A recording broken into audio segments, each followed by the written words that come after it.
Well, I'm here at Whatmore Farm Fishery. I've got a load of work to do on one of my properties. It's got to be putting in damp proof course and drilling holes, that sort of thing, along masonry bricks with a masonry drill. Got to be done, but trying to squeeze in the work and the fishing. And normally I get the work done first and I go fishing. I'm doing it the other way around this time. It's going to blow up. There's plenty of stormy weather around. The umbrella's about to take off with me attached to it. So I'm going to try and squeeze a bit of fishing in quick, but something a bit different. So I never normally do this, as you know. I'm going to try fishing with one of the standard rigs for carp, which is a pop-up. Now, I rarely fish. I fish with part of a pop-up on top of a boilie just to raise it off the muddy bottom and silt a bit, but I don't normally fish with a straight pop-up. And some guys have been telling me, yeah, you'll definitely catch just using a straight pop-up. But of course, there's the length of my trace, so it's going to swing up. I'm going to say, get it untangled. Shouldn't have rigged that. I shouldn't have done that rig there, Graeme. It's going to come up like this, 5-6 inches across from the bottom. There's the weight. I think it's a little bit high. I want it to be 3 or 4 inches, so I'm going to put some of that, I think they call it lead putty or lead something or other. It's probably might, so I don't have any carp gear. I put that on top, so it basically is on here and just anchors it down a little bit to hold it. And I'm basically going to put a ball of ground bait, which people don't normally do, around the lead itself. The other thing I'm going to do is stick this hook in my trousers past the barb. It's out. Wife's going to wonder why that hole is there, but whatever. So somebody's given me this stuff because I'm not liable to go out and buy it.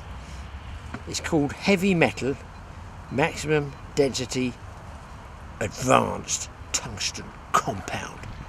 Boy, that sounds cool enough to catch a fish. It looks like green plasticine or Play-Doh to me, so I guess it's about 40 years old, I think this one's. Very, very stiff. I guess you just mould it like putty and just squeeze it around that braid hook link. That's what I'm guessing. I don't know. I don't do all the carpy-warpy stuff. I just catch the carp. I don't get involved in all the tackle tart stuff. We'll give it a go. The other float I'm going to be using while I'm trying to crush this under the line is regular Avon rod and a thing called a Chummer Float. I'm just having a bit of fun fishing, that's all I'm doing. Right, I've got this piece of peculiar green plasticine on there. Hopefully you can see that like that, guys. I don't know, hopefully you can there. So, don't blow away, don't give me a bad time. So then what I'm going to do, a mix of bread and ground bait, which I'm going to squeeze, because everybody uses a bit of ground bait and stuff here. So there's my rig. It's a bolt rig, if you like, with a huge lump of bolty bread around it. I'm going to drop it down, put it on my buzzer, and do you know what? I'm just going to forget about it and then go float fishing. It's worth a try.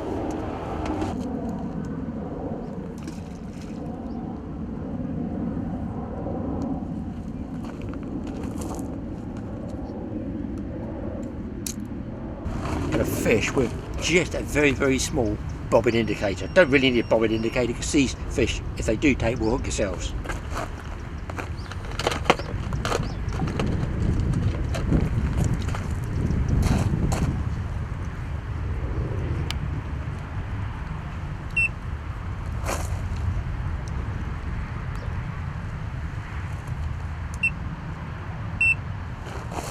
There we go. Good drag set light as well, guys. Right, I'll show you the Chummer Float. Okay, even rod 5-pound line. I don't know, size 4 carp hook. There is the Chummer Float. I'm only going to try it, that's all I'm going to be doing. And the idea is you put your ground bait in the bottom there, and maybe some hook pellets, which I haven't got. All I've got is just my regular ground bait. And it inverts and trickles out there, and below that, when it's tumbling down through the water, how about getting the hook in the leg again? Twice.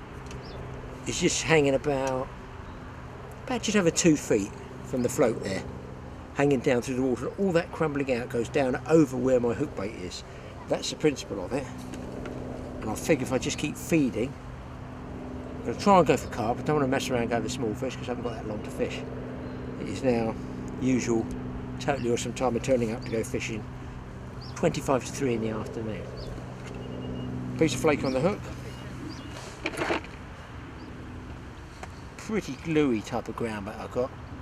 probably mix this up wrong consistency, but listen, hey ho, does it really matter? We'll find out shortly.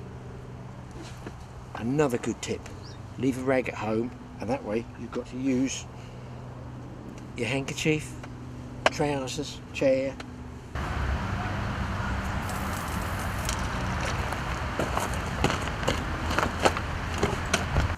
Use your handkerchief to wipe the hands on, and then with the Chummer Float, it's trickling out.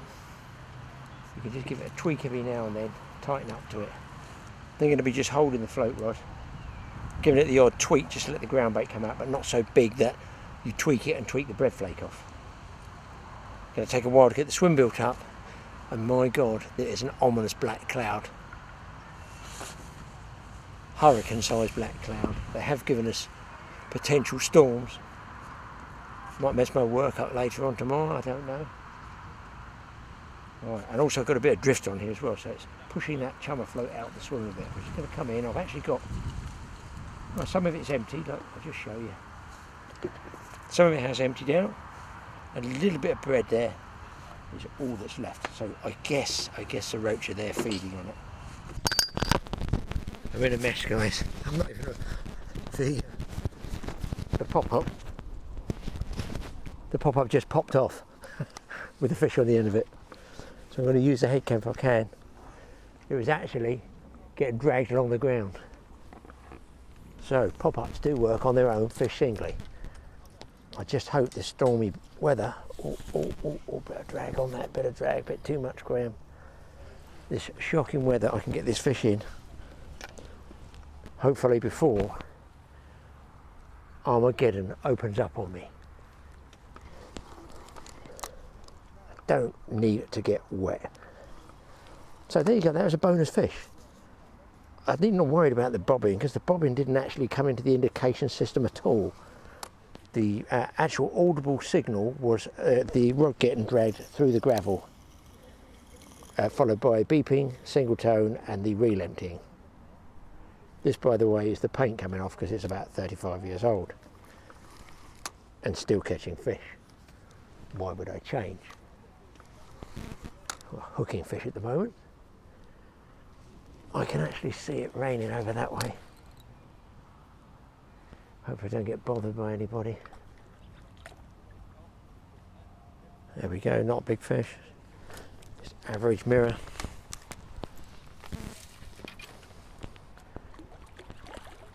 It could well just been a fish I might not have caught if I didn't put that sort of isolated pop-up out there. And I do feel as the ground bait makes a difference as well. My God, that looks pretty black over there. There he is. What I like about this is I'm probably going to get my pop-up back as well. You can't beat it, can you, eh? So there we go, people, on the pop-up. There's the storm, beat the storm. Nice carp there. Save the blank. I can go to work now, except I won't be. It's a couple of hours. Well, well, well. And here, look, still rigged, is the pop-up. Brilliant. I love it. So what you have to do now, guys, there's the pop-up. It's like that lead putty stuff's come off, but I'm going to leave it anyway. The lead disengages, so that swivel goes back into the lead. Just pinches like that. There, it just goes with the pop. All ready to cast out, but I'm putting just a bit of ground bait around the lead itself as an attractant. The little fish nibble all this away. I'm a great believer in this. They nibble all that away, and then along comes something that picks up the pop-up, which I will tell you in a minute what flavour it is. Let's just get that out there. I don't want to go out too far. It's just an isolated bait, effectively.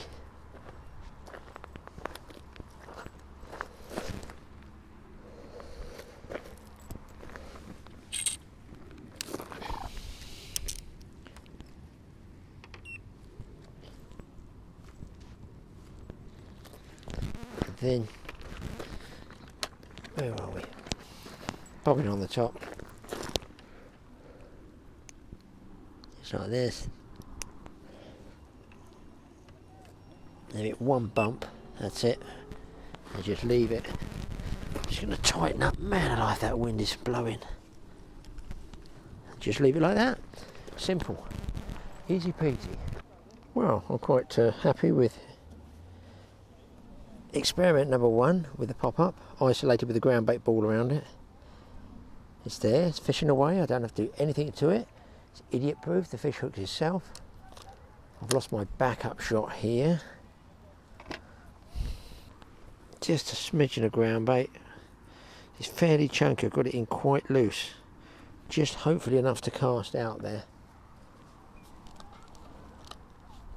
I'm trying to cast further out. I can try different areas here, way out. I've got a bit of left to right. I've got, unfortunately, a bit of left to right, big time out there. You won't probably see it, you guys, but the float is right out there. I've missed 2 bites on it already. I'm not sure how long I should leave it before I strike. So at least I've got this one fishing down here as a bonus backup rod. And I shall be using that. There we go, there's a bite then, just a lift on it. But with that lead and that, as soon as he picks it up, it should make him bolt and he should hook himself. And indeed the last one did, which is sort of not fishing, isn't it really? Fishing, hooking themselves, but it's the way of the world, everybody does it now. Easy peasy, makes you seem better than you are. But if it works, it works, and it's just proved that. Short sessions, little trips like this, that is probably a good method to use. You know, when you're bouncing between the two, between ledgering on the bottom and float fishing on the top, I can look at that float and not even worry about that one. Oh, right under my float. Right, see this? Well, you probably won't see the swirl out there on that one. Obviously a piece of bread or ground bait's come out of the meat feeder. Let's give it a little tweak. So they have located it, that's the main thing. Well, I've only had that one fish. I haven't exactly missed a lot of others either. We had a big rainstorm go through, and over here, I'll show you, it's as black as you want, and a real crackerjack one there. That was a beep on my rod there. This one might have my name on it as well. So, a funny old day weather-wise, but what I've done is I've put a bit of extra of that sort of funny lead putty stuff on to pin that pop-up down because it came off of the last fish. I put the rod rest up higher up there, a little drop on the bobbin, and we'll see if that makes any difference. And I'm going to change this Chummer Float. I feel it's not working. I'm wondering, it's fixed at 4 feet. There might be a tumbling action of all the ground bait going right down to the bottom, and I might do better. Touch ledger, just sit here, touch ledgering with the rod like this, holding it, and just see if I can fish on the bottom with a piece of slow sinking flake. Let's give it a go, I feel. That was obviously what my problem was. The Chummer Float was working, but because I've got the hook length set at 4 feet, the fish were all down the bottom. They weren't coming up to the feeder, they were going down, following the feed down. First cast out, bread flake on the bottom, 1 BB shot, single hook, boom. Touch ledgering. That's got to be the way to go, and it was a real stripper of a run. The thunderstorm's heading over to the left, so I'm hoping that we're going to miss this one. And at least I get to get you. Wow, it's booming. Look at that one. That's a cracker. It's not a bad fish, actually.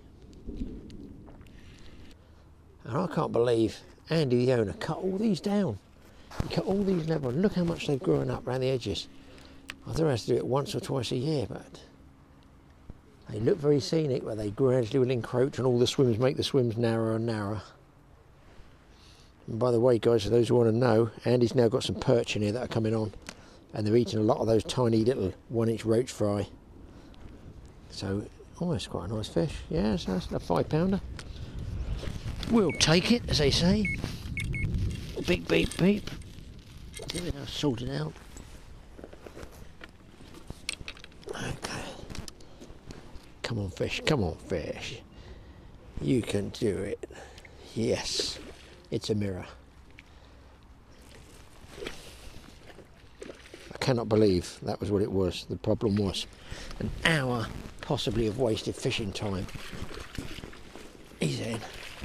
And I've wasted fishing time by not realising that the ground bait was sinking. That's not a bad fish actually. Got a bit nuts now. He's fighting more now than he did before. Here he is. A nice chunky mirror across the back there. Happy with that one. There goes the other side of 6, I would say, that one. Nice fish. Let's get him back. Exactly the same principle, but I'm doing it sort of by hand, if you like. I'm doing it manually rather than letting the Chummer Float, a piece of bread float, roll it around the hook, pinch it around. If you can see that, the eye of the hook, I've got maybe 15 inches up a BB shot. Then I'm going to get a little pinch of ground bait like this. I'm going to go up, and I just want to go throw that out. Now watch, that makes a circle. So you can see that circle. Look, it's still going. Think of that as a target, as a bullseye. And I want to get in the middle of that there before that circle dissipates. So I know my bait is now sinking right in amongst that ground bait that's going down. The roach on it already tapping. I've got my finger over the line, touch ledging here. I'm pointing straight down the line. I can also watch the line that tweaks as it enters the water here. Standard wild fish touch ledgering. The main thing is to keep it across your finger here, the ball of your finger. You don't want to move, you just want to keep gradually tensioning it up. Like that, so you just get sit comfortably. Are you sitting comfortably, as the saying goes? Yes. Ready to strike at an instant's tug. Because it will be a fast bite. They'll take it and spit it out in a flash. Nice rainbow over there, guys, if you can see it. Beautiful rainbow. Spoilt only by the horrific skyline of the pylons. Big time. Ooh, boom, big thunderstorm. I'll tell you what's pretty cute is seeing that reflection of a rainbow as well. In fact, it's going to make me want to cast. I want to cast to the rainbow. Could be good luck.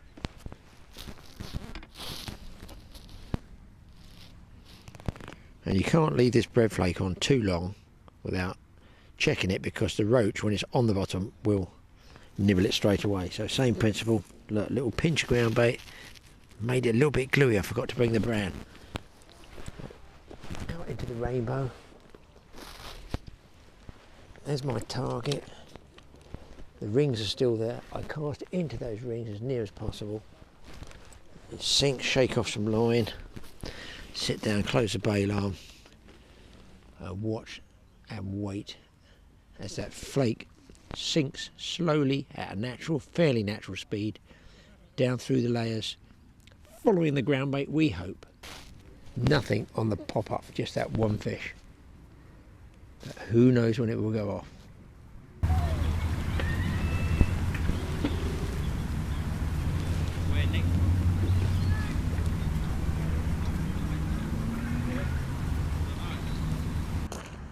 Might not be the best time to be waving a carbon rod around, guys.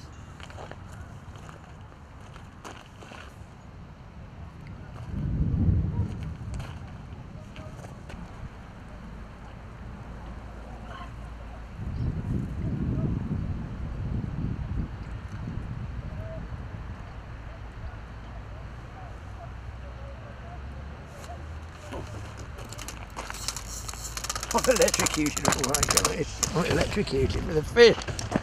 Oh my god. Touch lead ring close in. See if we get this one out. That was something, wasn't it? Turn that camera.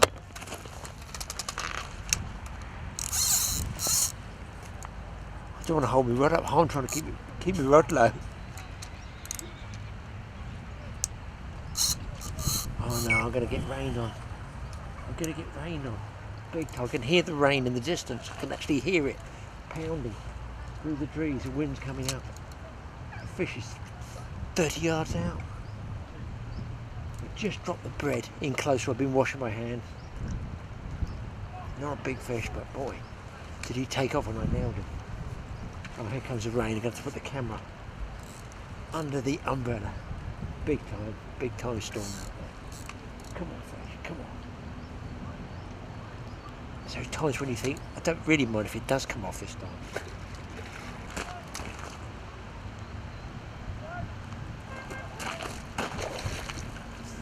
Quite a good fish actually. Okay guys, camera's got to get in there. Oh, sorry about that.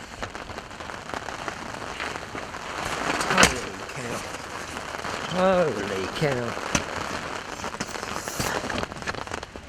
It's like Armageddon in a minute. Electric lightning going, thunder, rain. This is the best I can show you. Trying to get him in close. Oh no, I don't like all this. The other camera's getting wet. Shit.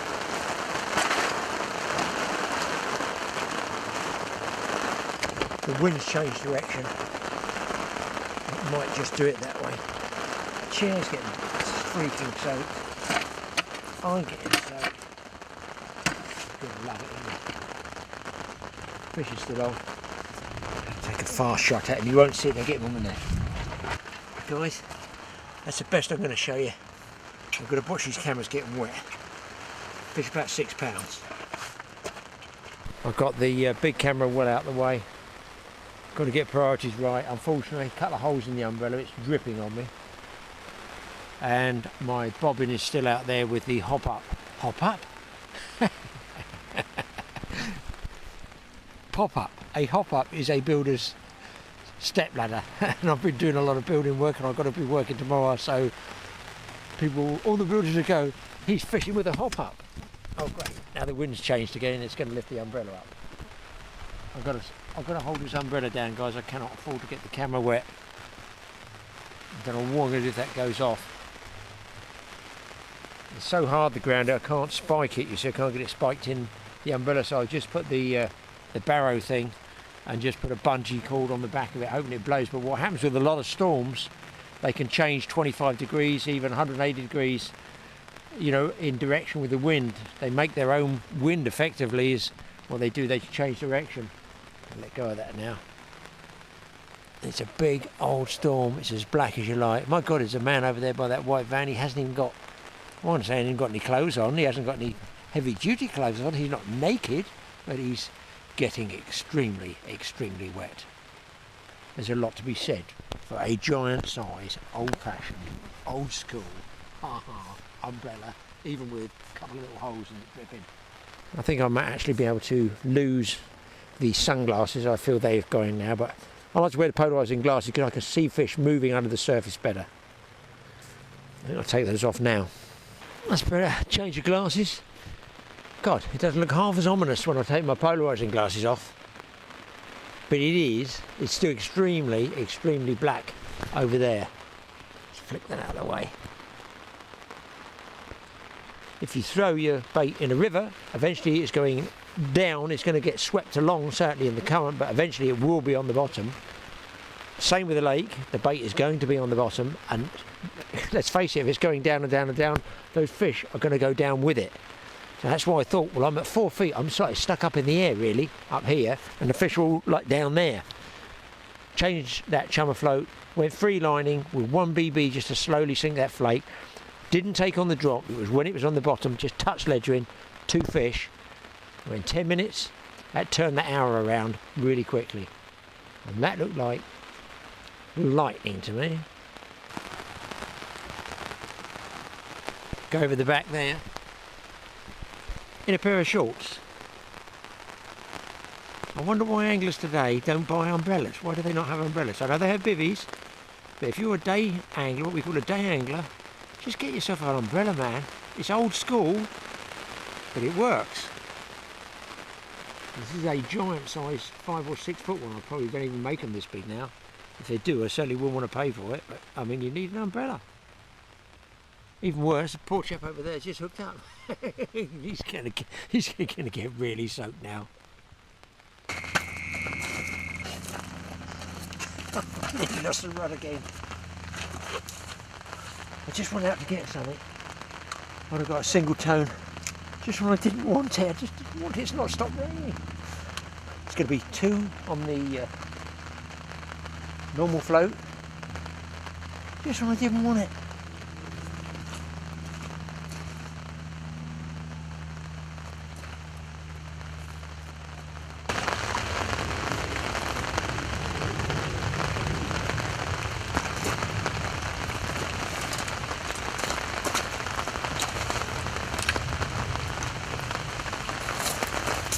There we go, guys. Nice fish on the pop up, and it's still tipping.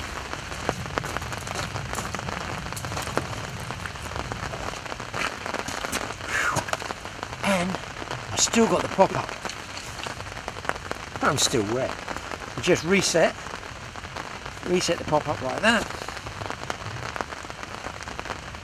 Put my little piece of whatever this stuff is, lead putty or whatever. God, I hate getting wet. A ball of ground bait around the lead, and that is, I feel, the secret. Trouble is I've got a bit of rain in the bucket now, it's made it a bit softer like this. There's the setup, hopefully you can see that. Just going to lob it out and get back under the brolly.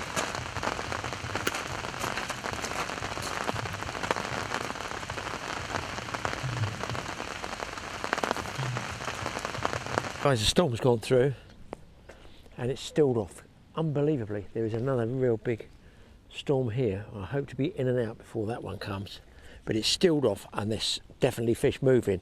I can see the swirls just underneath the surface, so I'm going to put a piece of slow sinking flake on, take the shot off and just let it go down really slowly. Fingers crossed we get one. Bread flake on, dip it once and just lay it over a bush. I'm going to try and do this if I can get in there for you. Watch. There. I've got it laying over the top of a bush there. I've no idea whether the fish is going to come out and take it. So it's about a foot beneath the surface, but it's actually stopping it going to the bottom, so it's just underneath the surface by about 12 inches. And there's your fish. Oh, did that work? Sweet as a nut, boys.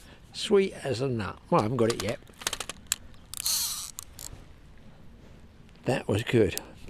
I knew the fish was under there, so I just lowered it, but I didn't want the bait going right to the bottom. I wanted it about 15 inches below the surface.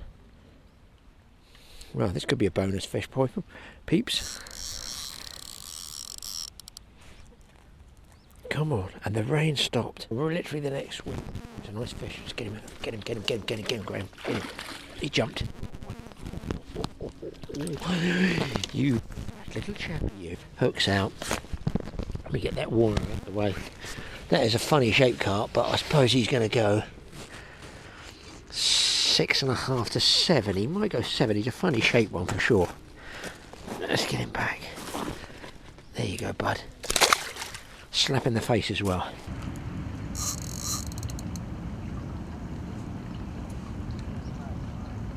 Done very well with ground bait paste, I have to say, this last year. Yeah, he came off anyway. He's hooked okay, he's about £8. £8 going really well. I think I'll stick to that ground bait paste, guys, actually. This one is a good one, guys. I hook this one right under the rub rest.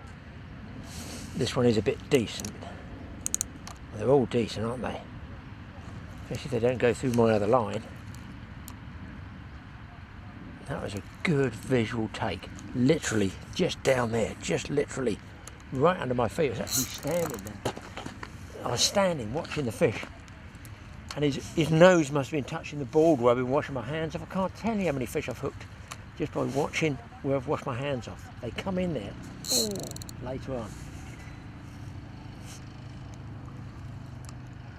There comes Andy round on his buggy. Doing a bit of ticket collecting.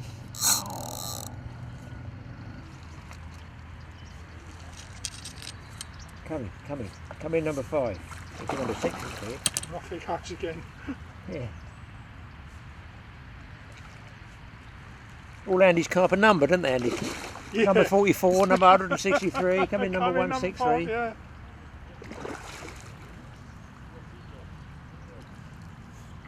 They're fighters, aren't they? Yeah, good stuff. That deep water, I feel. Yeah. There's a nice one. He's in, that's fishing a day for me. Ooh. thought it was a good one when I saw him down there. Yeah, that's not far. It's a nice one, Graeme, it is. Yeah, there we go, guys. That's it. No. Oh, look at him. Oh, I missed him. Oh, he was on for a second. Well, that fish was absolutely underneath my feet, but it's where I washed my hands off with the ground bait. I just lowered on him. I figure he's getting close to 10. Probably 9.5 if I put him on a spring balance. But I'm not bothered. It's good fish, good chunk. And I've still got a few casts left in me yet. Another fish on, and this is, wait for this, number 10. Ground bait paste. Free lining on the bottom. Getting loads of liners. Fishing in close. And this one is going to be my close-out fish, I feel, if I can get him in. Feels like a good one. I think it's a deep water here. That was some scrap well. These poor old Avon rods have been bent for 35, 40 years. My God, thank God for fiberglass. I'm getting beeps on this one down here. They're mostly liners. This fish is going crazy. Just look at the sunset. Who'd have thought those storms earlier on? And now I can go to work tomorrow. I can do all that masonry work. The damp-proof course can be fitted. And I'll be having this as a memory, hopefully. Get it in. This will be a memory. Feels like a distant memory. I've been playing it that long. Holy cow, man alive. I'm getting line bites. I put this one right around there in the margins with the pop-up on it, but this one seems to be, it's a very, very small bump I had. Ground bait barely touched the bottom, the paste. Let's have a look at it. I'd like to see it. I'd like to see it. Yeah, it looks, holy smoly, is he going on what? Oh, crikey, right, made my arms ache. I keep changing the angle on him. That's what we're looking for, that bit there. Oh yes, oh yes. No wonder he fought hard, guys. Holy cow. That one is a close-out fish and a half. I'm not sure he hasn't got somebody else's line round him. Look at that there. What's this other line here? Bit bizarre. Oh, here you go, guys. A matchman has hooked him in the tail. There you are. Somebody's had a hell of a fight, so I've done this guy a favour. So getting that hook out of him. Somebody broke him off. Let's say fish going to go. Might go 12, 13 pounds. Oh yeah, I think he might go 13. If we can get him up. There we go, people. That's a proper Watmore scrapper, that one. I'd say about 12.5, 13 pounds. What a fish to close out with. I'm going to go to work tomorrow morning, remembering today, because I nearly went to work and then went fishing, and I think I got it round the right way. That low pressure with the thunderstorm must have kicked these into feeding gear. So, thanks for watching the Totally Awesome Fishing Show. Watch out for Mike's channel, the Totally Awesome Outdoors Show, which is going nuts. I think we've got one film in a few weeks. It's got over 1 million views. And look over Totally Awesome's download of the Awesome Angler free magazine. Wow, lovely looking fish. Let's get him back. But I'm back outside. I've got now to do where that damp was. I'm going to use some of this stuff. It's I'm not going to use a company's name, wasn't free. It's quite expensive stuff actually. But it's a way of putting a damp-proof course in. Damp-proof course, those people who don't know, is you have a layer of bricks, let's say, I'm going to call them engineering bricks, down as a base level, and then you've got to have some plastic DPC, which is damp-proof course, to stop the damp sucking up through the bricks when you get damp in the walls of your house. Occasionally with old buildings they might not have it, or indeed that damp-proof course might break down. In which case you can get a very expensive method done with a big company. It's not cheap, or apparently, and I'm giving it a go for like £150, these rods, which apparently you drill through different sizes in about 9-inch holes. You slide these rods into that hole, forming a row along the brickwork down low where you want them in the masonry there. And apparently they sort of, I don't know, they like dissolve and form a film, and it says on the box it lasts for 20 years. trust me, I won't be around in 20 years to check it out. Well, I might be, you never know. Okay, so this is my big masonry drill, which I've used, and used. Be really good, I'm saying that, hopefully it doesn't break down. This SDS chuck fit in there, and also a nice big masonry drill. This is the one I paid extra for to come with the right size diameter. I think it's 12mm for the rods. And then you've got, which is about £20 for that, can you believe it? It's shocking, isn't it? But it's a little semi-circular thing. You push into the rod hole, twist around, scoop out the loose masonry and slide out, and that way apparently these rods will go in. Otherwise I can see you get leftover bits of masonry in there and they will jam up.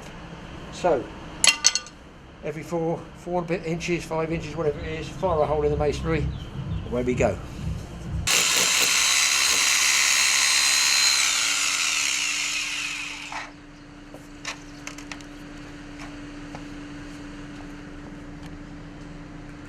Now, just as a point of interest, when you get all this residue of masonry inside the actual cutting edge of the drill and it sticks, that generally tells you the masonry is wet. In fact, I know it's wet. Sometimes I've seen it steam actually when you've had a particularly hard brick. I'm actually going through the mortar, but I can see there, I didn't build the building, it's probably 100 years old, I don't know.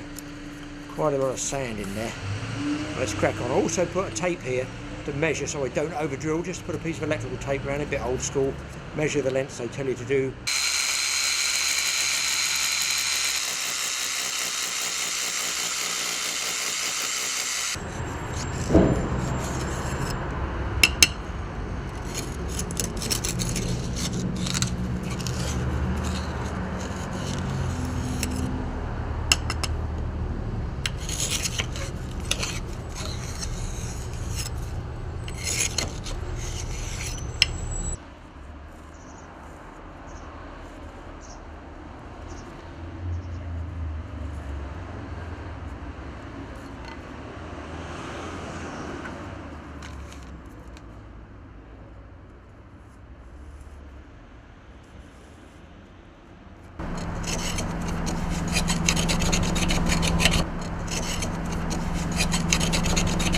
Okay, so all those holes have the rods put into them. I've now filled them over with sand and cement, used just regular bit of 5:1 sand and cement to fill the holes up, as they say. And down the bottom on the inside here, just show you, I've actually chopped the plaster out so I can get the SDS drill into that. And now I'm going to replaster that over. For small amounts I'm going to be using just down here. You can use, you know, a trowel or something to mix it up. But I'm going to be using what we call a whisk. I don't know what the proper name for it is, I call it a whisk. With my cordless, just about enough power for it. Don't use a cordless if you've got a big bucket, but I've got a tiny little bit so it's not going to stress the drill out too much. And that'll help me mix it up. And add water just a little bit at a time, a bit like making ground bait if you're fishing. Just add it slowly. You can put it in, but you can't take it out. And if it's too sloppy, it won't bond to the wall. Let's get it mixed.